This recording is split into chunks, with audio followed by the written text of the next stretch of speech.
I pozdrav ljudi, također brate ljudi, danas sam jedan mini make-up, ja se vraćam. I ljudi danas oprostite zbog iza dnevnika, ne radimo jedan mini make-up, ja vam samo uzeti lice, imam neku kremicu za lice, kako god, znam. Dođežem. Tako da krenemo. Ja se uvijek ovako počešljam prvo. Da baš i predvidimo. Tako. Ja sam upravo izašla. Moja izgleda je obećala da će poduzeti konkretne mjere i kazniti odgovorne, ali i ove služne sezone za vatrogasce neka dobra ili tak neša. Policija u pokrajini Rijeka uspjela istragu o 15 kompanija osumnjičenih za izazivanje prošlogodišnjih požara. Uprave firmi za požare krive one koji žive na njihovoj zemlji. Optužnice su podignute protiv samo 3 kompanije.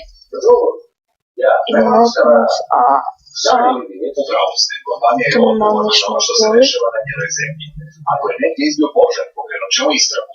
Radimo svoj posao. Ok, lice mi je stvarno. Ovo baš hvata sve. Ako možete vidjeti onak smeđe. Zbog svjetla vam je svjetlo. Ekolozi kažu da će se sudski žaliti na odluku jer prema zakonu kompanija mora odgovarati za požar na svojoj zemlji, bez obzira na to je li poteknut ili nije.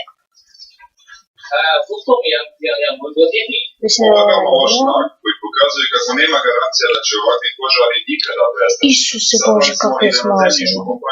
Čekaj se da vi ovo vidite. A gledajte kako je smazano. Policija je u pokrajini Rijavu do sada uhapsila 85 poljoprivrednika zbog paljenja vegetacije. Sad imamo svetlo. Istraga o uzrocima novih požara na državnom vlasništvu kompanija još niko nije uhapšen. A ćete vidjeti kako je stvarno Singapur mrako. i Malezija ponudili su pomoć u gašenju požara. Indonezijska vlada još nije odlučila hoće li njihovu ponudu i prihvatiti. Renesansnom festivalu u Koprivnici, šamonski 11. organika Sparo, zaigrali su Ne može nešto. I ljudi, ovo je bilo sve za klikneš, da svi i ostavite taj like i subscribe-te se na kanal. Ja znam jednu cakicu.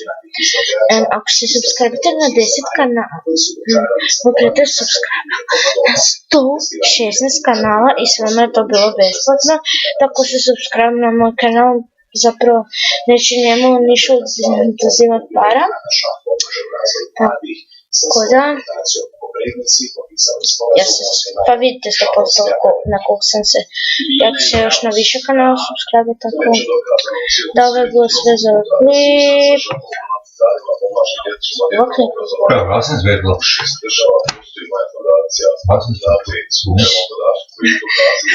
Ok, ovo je bilo sve za klip, nadam se da ću da vidimo se u sljedećem.